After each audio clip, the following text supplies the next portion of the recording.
Welcome back, everyone, to another deep dive into diplomacy in Denmark.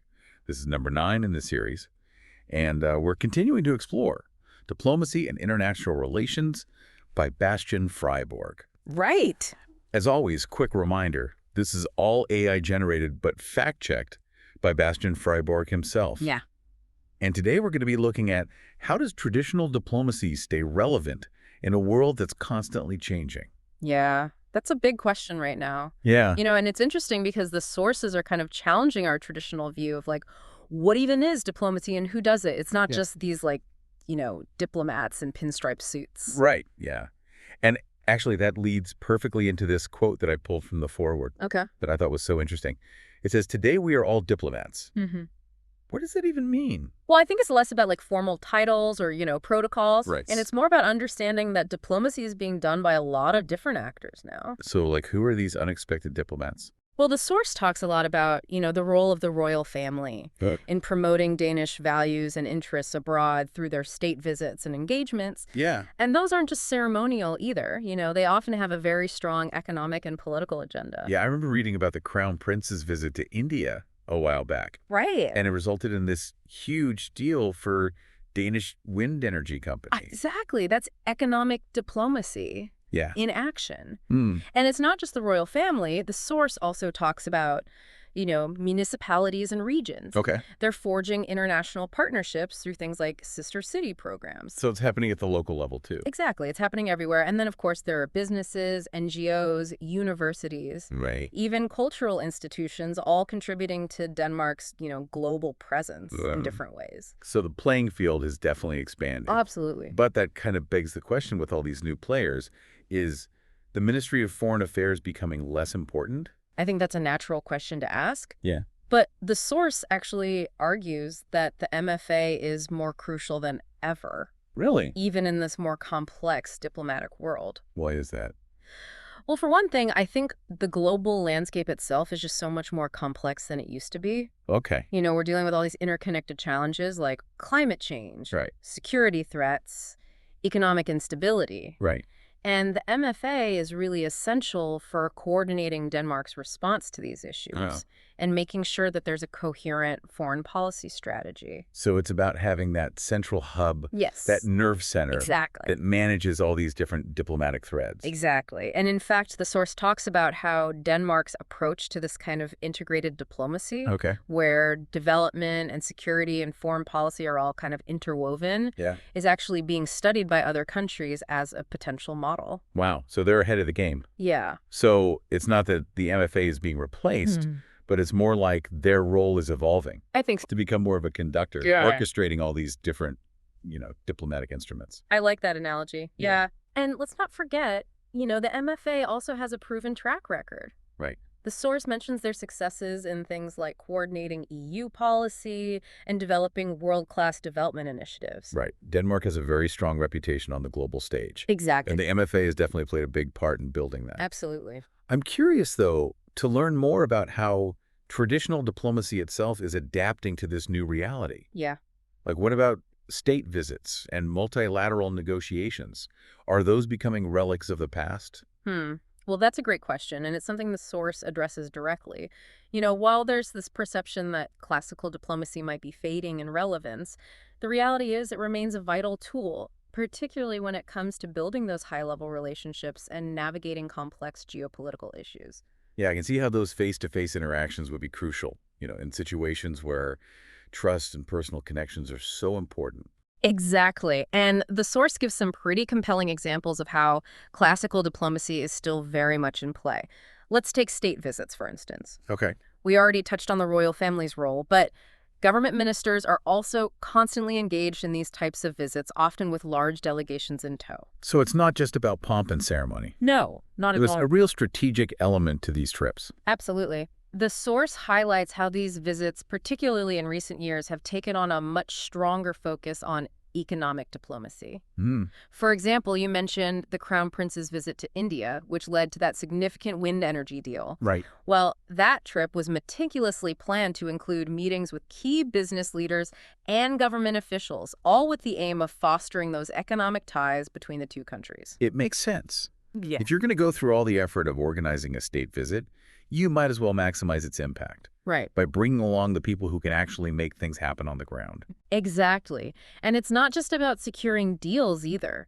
These visits also play a vital role in building trust and understanding between nations, which can be invaluable when it comes to addressing more sensitive diplomatic issues down the line. I imagine those personal connections can be especially important when you're dealing with complex multilateral negotiations, Right. like those within the EU or the UN. Absolutely. The source actually points out that Denmark has been increasingly active in these multilateral forums, with government ministers often personally attending meetings rather than sending lower-level representatives. Okay. This shift really reflects the growing importance placed on active participation and personal engagement in shaping global policies. It sounds like it's a far cry from the days when a minister might question the value of international travel. You're absolutely right. The source even includes this anecdote about a Danish minister in the 1970s who wondered aloud whether all that globetrotting was really necessary. Wow. Today, such a sentiment would be almost unthinkable. Yeah, it's a testament to how interconnected the world has become. Exactly. You can't just isolate yourself and expect to have a voice on the global stage. But I imagine all this travel and engagement must take a toll on those involved. It certainly does. The source mentions the demanding schedules of government ministers who are often juggling multiple international commitments at any given time. These trips involve extensive planning and coordination, from drafting briefing papers to managing those complex logistical arrangements. Right. It's a demanding job that requires stamina, both physically and mentally. It sounds grueling. I'm starting to understand why diplomacy is often described as a marathon, not a sprint. Yeah. But all this travel and intense engagement must present some challenges too, especially in a world that's increasingly influenced by non-state actors and rapid technological advancements. You've hit the nail on the head. And that leads us perfectly into the next part of our discussion, where we'll explore some of those specific hurdles that classical diplomacy faces in a globalized world. So classical diplomacy, it's still relevant, but it's facing all these new challenges in a world that's changing so fast. What are some of the biggest hurdles that it has to overcome? Well, one of the biggest is the rise of what the source calls new diplomacy. Okay. This includes things like paradiplomacy, where regions or cities are engaging in international relations directly, Right. and multi-track diplomacy, which involves a broader range of actors like NGOs and businesses. It sounds like the playing field is getting a lot more crowded and complex. It is. I can see how that could create difficulties for those traditional diplomats Yeah. who are used to dealing with a more defined set of state actors. Exactly. And it's not just about the number of players either. Globalization and technology have really accelerated the pace of interactions, making it even harder for those traditional diplomatic channels to keep up. So it's a double whammy, more actors, and a faster pace. Exactly. How can classical diplomacy adapt to these new realities? Well, the source argues that adaptation is essential for survival. And one key area where classical diplomacy needs to evolve is visibility. Okay. A lot of diplomatic work happens behind closed doors, which can make it hard to demonstrate tangible results and secure the necessary resources. It's like that old saying, if a tree falls in a forest and no one is around to hear it, does it make a sound? Right. If diplomatic successes aren't being communicated effectively, it's hard to get that public support or justify continued investment. Exactly. In today's world, transparency and public engagement are more important than ever. Okay. Diplomats need to become better storytellers, highlighting the value and impact of their work. That makes a lot of sense. It's not enough to just do the work you have to be able to show its relevance Right. to the public and to policymakers. Absolutely. Another challenge is efficiency. Yeah. Traditional diplomatic channels, especially those involving multilateral organizations like the UN, can be slow and cumbersome. It's like trying to steer a giant ship. Yeah.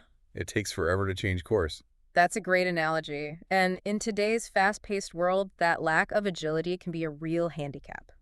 The source suggests that exploring alternative models, like smaller G constellations of like-minded states, might be a more effective way to address those urgent global issues. So it's about finding the right tool for the job. Sometimes you need a scalpel, sometimes you need a hammer. Exactly. And then there's the issue of legitimacy. Okay. In an era where people are increasingly demanding transparency and accountability, Yeah. those closed-door negotiations conducted by unelected officials can appear out of touch and elitist. That's a valid concern. How can classical diplomacy address that perception gap? I think by being more open and engaging with the public, Okay. diplomats need to explain their work more clearly. demonstrate its relevance to people's lives, and show how it's contributing to solving those global challenges. So it's about building trust and understanding not just between nations, but also between diplomats and the people they represent. Exactly. The source ultimately advocates for a more nuanced approach to diplomacy, one that recognizes the interplay between those traditional and new forms. It's not about one replacing the other, it's about finding the right balance to address the unique challenges of our time. It sounds like diplomacy is evolving, but its core function of building bridges, fostering cooperation, and finding common ground remained as vital as ever. Well, that's all the time we have for today, but as always, I want to leave you with something to think about. Given the enduring importance of classical diplomacy alongside these newer approaches, how should Denmark adapt its diplomatic strategy to effectively navigate this complex and ever-changing global landscape? Thanks for joining us on the Deep Dive.